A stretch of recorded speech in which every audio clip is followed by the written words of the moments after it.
ഇസ്ഹാഖ് നബി അലൈഹി സ്വലാത്തു വസ്സലാമിന്റെ ഭാര്യ റഖത്താൻ എന്ന് പറയുന്ന അവരുടെ ഇണ തന്റെ ഗർഭത്തിൽ കിടക്കുന്ന 2 കുട്ടികളുടെ ഇരട്ട കുട്ടികളുടെ സംസാരം വീക്ഷിച്ചപ്പോ ഒരാൾ ആദ്യം പുറത്തു പോകണമെന്ന് താല്പര്യപ്പെടുകയും മറ്റുള്ള ആളെ എങ്ങനെയായാലും കുഴപ്പമില്ലാന്ന് സംസാരത്തിൽ മനസ്സിലാകുകയും ചെയ്തപ്പോ ചുരുക്കി പറയട്ടെ സമയം പൂർണ്ണമാകുന്ന സമയത്ത് ആ മഹദി പ്രസവിക്കുകയാണ്. പ്രസവിച്ച് ആദ്യമായി പുറത്തോട്ട് വന്ന കുട്ടിക്ക് ഐസ് എന്നാണ് പേരിട്ടത്. രണ്ടാമത്തെ കുട്ടിക്ക് യാക്കൂബ് എന്നുമാണ് പേരിട്ടത്.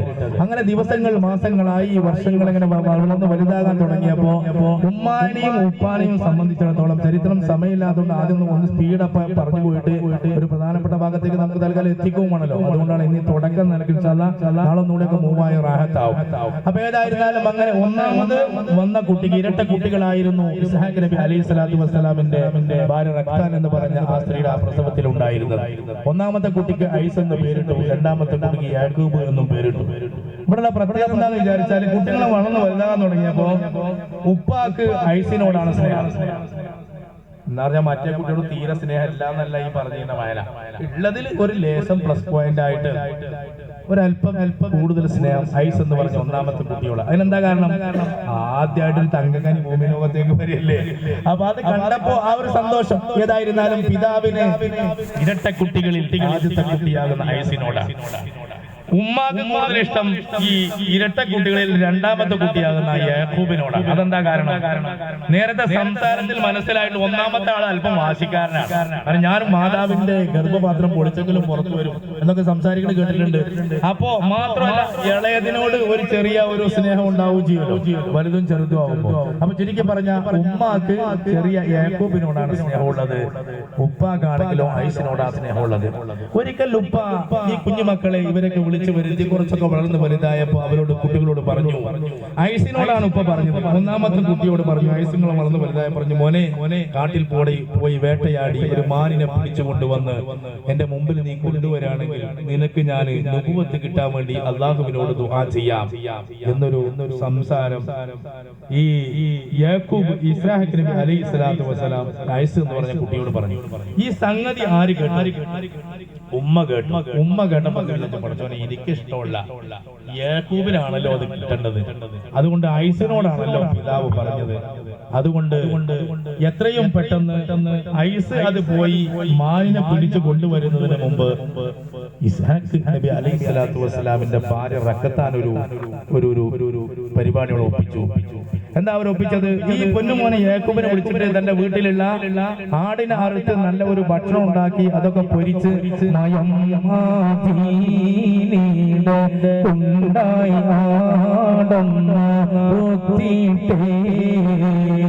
മാതായ കോപിൽ പോയിച്ച് വേഗം ഓടോത്തിട്ടേ കൊടുത്ത് ോട് പറയണം കുശാദേ ആട്ടിൻ ീയണം എടുത്തേ ഹീലത്ത് ഐസിൻ രോമം മികന്തോരാ എന്തും പിതാവ് പാദ കുറൈന്തോരാ ഇടരാതെ മാതാന വിന്റെ വേഷം ധരിത്തിട്ട് നബിയുള്ള മുമ്പിൽ മാംസങ്ങൾ വെച്ചിട്ട് അടിവായി മാംസം ജിത്ത് ബാബ എനിക്കിന്ന് വളർമാനുഭൂവത്ത് കിട്ടാൻ കേപ്പിൻ ദുആന്ന് കുട്ടിക്ക് നുബുവത്ത് കിട്ടണം എന്ന് വ്യാമോഹിച്ചു ഇസ്ഹാഖിന്റെ ഭാര്യ റഖത്താൻ. അപ്പൊ ഐസ് കാട്ടിൽ പോയി വേട്ടയാടി മാനിനെ പിടിച്ചു കൊണ്ടുവന്ന് ചുട്ട് പൊരിച്ച് ഭക്ഷണമാക്കി കൊടുക്കുന്നതിന് മുമ്പ് യാക്കൂബിനെ വിളിച്ച് വീട്ടിലുള്ള ആടിനെ അറുത്ത് വളരെ പെട്ടെന്ന് ഭക്ഷണമാക്കി പാകം ചെയ്ത് പൊന്നുമോനാകുന്ന യാക്കൂബിന്റെ കയ്യിൽ കൊടുത്തിട്ട് പറഞ്ഞു, പൊന്നുമോനെ ഇത് ഉപ്പാന്റെ മുമ്പിൽ കൊണ്ടുപോയി കൊടുക്ക്. ഉപ്പ അങ്ങനെ മാംസം താല്പര്യപ്പെടുന്നുണ്ട്. അത് കൊണ്ടുപോയി കൊടുക്കുമ്പോ ഉപ്പ നിനക്ക് വേണ്ടി നുബുവത്തിന് വേണ്ടി റിസാലത്തിന് വേണ്ടി ദുആ ചെയ്യും. അതുകൊണ്ട് ഉമ്മ അവിടെ ഒരു ഹിക്മത്തിന്റെ ഒരു പ്രയോഗം കൊടുത്തു. ഏറ്റവും ഇഷ്ടമുള്ള ചില പെണ്ണുങ്ങൾ അങ്ങനെ ബുദ്ധിപരമായ ഇടപെടൽ കൊണ്ട് കഴിച്ചില്ലാവും. അതിനൊന്നും രണ്ട് കഥ പറയാൻ അവിടെ ഉസ്താദ്മാരൊക്കെ സദസ്സിലുണ്ട്. അതുകൊണ്ട് ഇപ്പൊ തുടങ്ങണില്ല, കുറച്ചുകൂടി കഴിഞ്ഞിട്ട് ഇൻഷാല്ലാ പറയും. അവരൊക്കെ പോകുന്ന നമ്മൾ വിചാരിക്കണം, കഥയിലേക്ക് ഇപ്പൊ തന്നെ കടക്കില്ല, തുടക്കമായതുകൊണ്ട്. സഹോദരിമാരെ, ചില ഹിക്മ ബുദ്ധി കൊണ്ട് രക്ഷപ്പെടുന്ന സംഗതികൾ പറയാം. ഏതായിരുന്നാലും അങ്ങനെ ഇസ്ഹാഖിന്റെ ഭാര്യ റഹ്താനി യാക്കൂബിനോട് പറഞ്ഞു, ഈ ഭക്ഷണം കൊടുത്തിട്ട് നിന്റെ ഉപ്പാന്റെ മുമ്പിൽ പോയി ഇത് കൊണ്ടുപോയി നിനക്ക് വേണ്ടി ദുആ ചെയ്യാൻ വേണ്ടി പറയണം. അപ്പൊ നിങ്ങളെ വിചാരിച്ച മാതിരി തന്നെയാണ് ഇപ്പൊ ചരിത്രത്തിൽ പറയുന്നത്. അപ്പൊ യാക്കൂബ് നബിക്ക് ഇസ്ഹാഖ് നബിക്ക് കണ്ണു കാണൂലേ? മൂപ്പര് കുറച്ച് വയസ്സായതിന്റെ പേരിൽ എമ്പും പിതാവ് വയസ്സാൽ പാർവ കുറയും ദുരവേണ്ട മാതിരി കാഴ്ചല്ലാത്ത ആളാണ്. അപ്പൊ ഏതായിരുന്നാലും ഈ ഭക്ഷണം കൊണ്ടുപോയി കൊടുത്തപ്പോ ഉപ്പ ഇതാ നിങ്ങൾ പറഞ്ഞ ഭക്ഷണം എന്നൊക്കെ പറഞ്ഞ് ഇത് മറ്റേ ആളിപ്പോ ഐസ് എന്ന് പറഞ്ഞ ആള് കാട്ടിലേക്ക് പോയിട്ട് കൊണ്ടുവരുന്നുള്ള പ്രതീക്ഷയോടെയാണ് ഇസ്ഹാഖ് ഇരിക്കുന്നത്. അപ്പോഴാണ് ഈ മാംസവുമായി യാക്കൂബ് കടന്നു വരുന്നത്. ഭക്ഷണം മുമ്പിൽ കൊണ്ടുപോയി ദുആ ചെയ്യാൻ വേണ്ടി പറഞ്ഞപ്പോ പിന്നെ ഒരു ഐഡിയ കൂടി ഒപ്പിച്ചു. കാരണം എന്താ അറിയാം, ഈ അറുക്കപ്പെട്ട ആടിന്റെ രോമമുള്ള തൊലിഭാഗം യാക്കൂബിന്റെ ശരീരത്തിൽ കുപ്പായം പോലെ പൊട്ടിപ്പിടിപ്പിച്ചു. പുറത്തിങ്ങനെ വെച്ച് മെല്ലെ വെച്ചു കൊടുത്തു. അതെന്താ കാരണം? ഉമ്മാക്ക് ഉറപ്പാണ് ഈ കുട്ടിപ്പാലേക്ക് ഇറച്ചിരാൻ ചെന്നാലും ഒരു കൂട്ടിപ്പിടുത്തുണ്ടാവും. ഉണ്ടാവൂല്ലേ? കുട്ടികളെ ചുംബിക്കലുണ്ടോ? അവനാന്റെ കുട്ടികളെ ചുംബിക്കണം നല്ലതാ. അപ്പൊ ഏതായിരുന്നാലും ഉമ്മാക്ക് ആ സംഗതിക്കാരും പല കാര്യങ്ങളും നന്നായിട്ട് അറിയാലോ. അതുകൊണ്ട് അങ്ങനെ പിടിച്ചാൽ എന്താ സംഭവം ഉണ്ടാകാൻ അറിയങ്ങള് അവിടെ ഈ കള്ളി പൊളിയാൻ സാധ്യതയുണ്ട്. കാരണം എന്തുകൊണ്ട്? ഈ കൂട്ടത്തിൽ ഐസും യാക്കൂബും രണ്ട് കുട്ടി ഉണ്ടാകുമ്പോ ഈ ഐസിന് വേറൊരു പ്രത്യേകത ഉണ്ട്. ഇത് ഇങ്ങനെ ചെയ്തില്ല എങ്കിൽ ഉള്ള കുഴപ്പം എന്താന്ന് വിചാരിച്ചാല് എടുത്തേ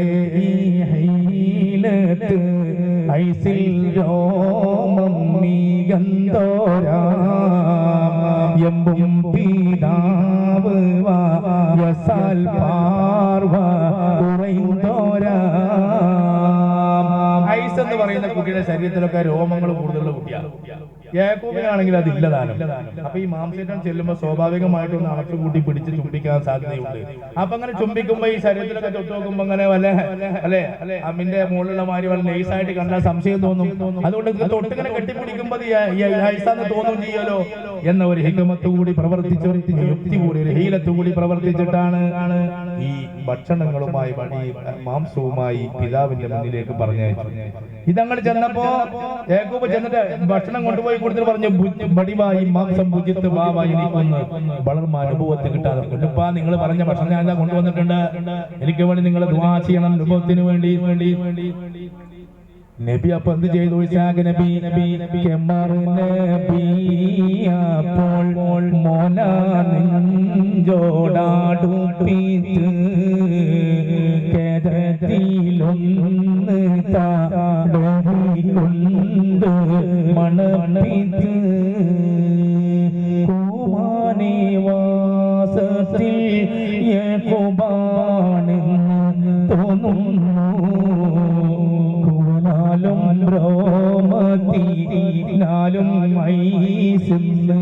കാണുന്നു. ഭക്ഷണം മുന്നിൽ കൊണ്ടുപോയി കൊടുത്തപ്പോ നേരത്തെ പറഞ്ഞതുപോലെ തന്നെ അപ്പോൾ മോനങ്ങനെ നെഞ്ചു കെട്ടിപ്പിടിച്ച് നോക്കുമ്പോ മൂപ്പർക്ക് ഇതിലെന്തോ ഒരു സംശയം. ഇസ്ഹാഖ് നബി പറഞ്ഞു, എന്താ സംഭവിച്ചതെന്നറിയില്ല. ഓമാനെ വാസന കേട്ട് നോക്കുമ്പോ എന്നാ ശരീരം തൊട്ട് നോക്കുമ്പോ ഐസുമാണ്. ഇതെന്താ പടച്ചളപ്പേ എന്തേ പറ്റിപ്പോയത്? അങ്ങനെ തന്നെയാണ്. അതിങ്ങനെ കണ്ടപ്പോ ഏതായിരുന്നാലും ഇസ്ഹാഖ് നബി ദുആ ചെയ്തു, അല്ലാഹുവേ നിയമം ഹാസലിന്ന് തെറ്റിക്കൂല നീ ഹന്നാനേ മോനില്ലോ താമന്നാനേ സാമിതുവായും ഭീമാം സംഭൂജിത്തേ തനിയൊന്നീ വരാന് ഭീമാരേട്ടി കുറിത്തേ. ഏതായാലും പഠിച്ചോനെ എന്താ സംഭവിച്ചെന്ന് അറിയില്ല. വാസന കേട്ടോക്കും യാക്കൂബിന്റെ വാസനയാണ്. എന്നാ ശരീരം നോക്കുമ്പോ ഐസിന്റെ ശരീരമാണ്. എന്തായാലും പഠിച്ചോനെ ഈ കുട്ടിക്ക് നീ നുബുവത്ത് കൊടുക്കണേ. പഠിച്ചോ ദുആ കബൂൽ ചെയ്തു. ഏതായിരുന്നാലും ഈ കുട്ടി ഉന്നതമായ പദവിയിൽ എത്തും ഇൻഷാ അല്ലാഹ്. അപ്പോഴത്തേക്ക് ഈ കുട്ടികൾ തിരിഞ്ഞു പോന്നപ്പോഴത്തേക്ക് കുറച്ച് സമയം കഴിഞ്ഞപ്പോ നേരത്തെ കാട്ടിലേക്ക് വേട്ടയാടാൻ വേണ്ടി പോയ ഐസ് എന്ന് പറയുന്ന പിതാവിന് ഇഷ്ടമുള്ള ആദ്യത്തെ കുട്ടി ഓടിക്കിതച്ചുകൊണ്ട് പേടയുമായി വന്നു, മാംസവുമായി വന്നു. എന്താണ്ടാവുക സംഗതി കൃത്യമായി ബോധ്യപ്പെട്ടു. ഇവിടെ എന്താ നടന്ന് വിശദീകരിക്കുന്നില്ല. പിതാവിന് മനസ്സിലായി. ഏതായിരുന്നാലും പൊന്നു പിതാവ് പറഞ്ഞു, മോനെ നീ വരുന്നതിന് മുമ്പ് നിന്റെ സഹോദരൻ എനിക്ക് മാംസം ഭക്ഷിച്ചു, ദുആ ചെയ്യാൻ വേണ്ടി പറഞ്ഞു. ഞാൻ ദുആ ചെയ്തു. അല്ലാഹു അവന്റെ അസ്ലിയായ ഖലാ പ്രകാരം ഒരുപക്ഷേ അവനായിരിക്കും ആ സ്ഥാനം കൊടുക്കാൻ ഉദ്ദേശിക്കുന്നത്. അതുകൊണ്ട് നീ സഹിക്കണം, പൊറുക്കണം എന്ന് പറഞ്ഞപ്പോ പിന്നെ അവിടെ സഹിക്കലും പൊറുക്കലെല്ലാം ഉണ്ടാവുക. ഏതായിരുന്നാലും പരസ്പരം രണ്ടുപേരും കലഹിക്കാൻ തുടങ്ങി. ഐസ് ഒരു ഭാഗത്ത്, യാക്കൂബ് മറ്റൊരു ഭാഗത്ത് പ്രശ്നങ്ങൾ ഉണ്ടാക്കാൻ തുടങ്ങി. ഉമ്മ കുടുങ്ങി. കാരണം എന്താ, രണ്ടാളും അവന്റെ കുട്ടികളാണ്. പരസ്പരം കുഴപ്പമുണ്ടാക്കാൻ തുടങ്ങിയപ്പോ ഏതായിരുന്നാലും ഇനി ആ ഗത്യന്തരല്ലാന്ന് മനസ്സിലാക്കിയപ്പോ ബഹുമാനപ്പെട്ട യാക്കൂബിനെ, ഉമ്മാക്ക് ഇഷ്ടമുള്ള യാക്കൂബിനെ ആദ്യം കൊടുത്താച്ച യാക്കൂബിനെ വിളിച്ചിട്ട് പറഞ്ഞു, മോനെ ഇനി ഇജ്ജ് ഇവിടെ നിന്നാ വലിയ സുഖം കിട്ടൂല. അതുകൊണ്ട്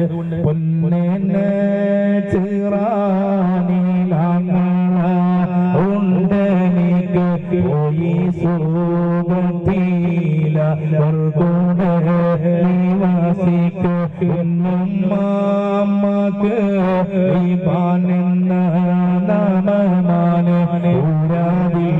ചെന്നോരെ തേടി പീഡിച്ചോ മോനെ ജുറാരി അങ്ങടെനിക്ക്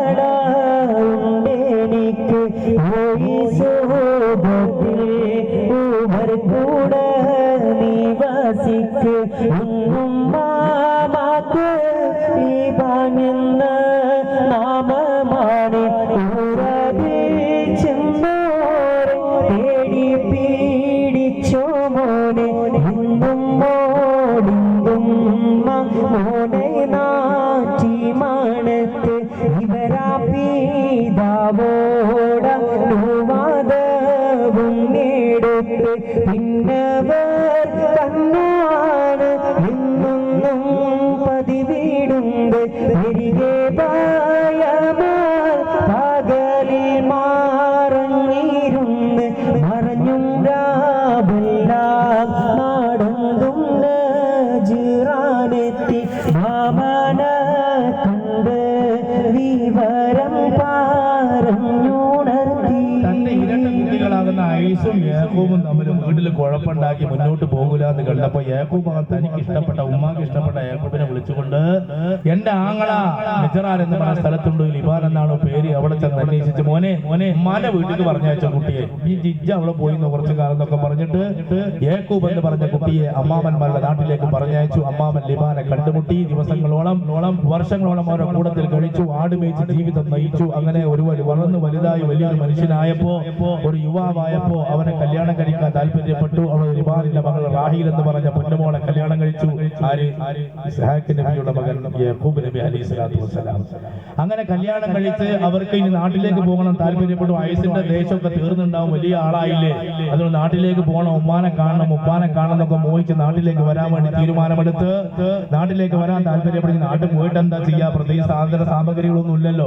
ഏതായിരുന്നാലും നിനക്ക് കുറച്ച് ആടുകളെ നൽകാമെന്ന് പറഞ്ഞു. ഈ വർഷം ഉണ്ടാകുന്ന ആടുകളെ നിനക്ക് നൽകാമെന്നൊക്കെ അമ്മാമൻ പറഞ്ഞു. ഏതായിരുന്നാലും ആ വർഷം ജിബിരിയിൽ വന്ന് ഒരു വൃക്ഷത്തിന്റെ ഇല കാണിച്ചു കൊടുത്ത് അത് ആടുകൾക്ക് ഭക്ഷണം കഴിക്കാൻ വേണ്ടി യാക്കൂബിന്റെ ജീവിതത്തിൽ ചെറുപ്പകാലത്തിലുണ്ടായ കുറെ അത്ഭുതങ്ങളിൽ ഒന്നാണ് അത്. ഏതായിരുന്നാലും ആ പച്ചിലകളൊക്കെ ഭക്ഷിപ്പിച്ച് ആടുകൾ പ്രസവിച്ചതൊക്കെ കൊറ്റനാടുകളായി മാറിയ ഒരുപാട് ആടുകളെയും പരിവാരങ്ങളെയും അതേപോലെ ദാനമായി കൊടുത്ത സുറിയത്തുകൾക്ക് അടിമകളാകുന്ന 2-3 സ്ത്രീകളെ കൊടുത്തുകൊണ്ട് ഭാര്യയും പരിവാരങ്ങളും ആടുകളും വീടുകളുമായി യാക്കൂബ് തന്റെ നാട്ടിലേക്ക് തിരിച്ചു വരാൻ വേണ്ടി തീരുമാനിച്ചു. തന്റെ ഭാര്യ ഉണ്ട്, റാഹീൽ എന്നാണ് അവരുടെ പേര്.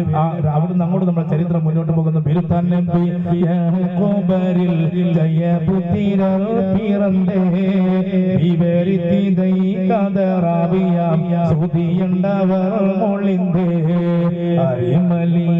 മണവിയരിൽ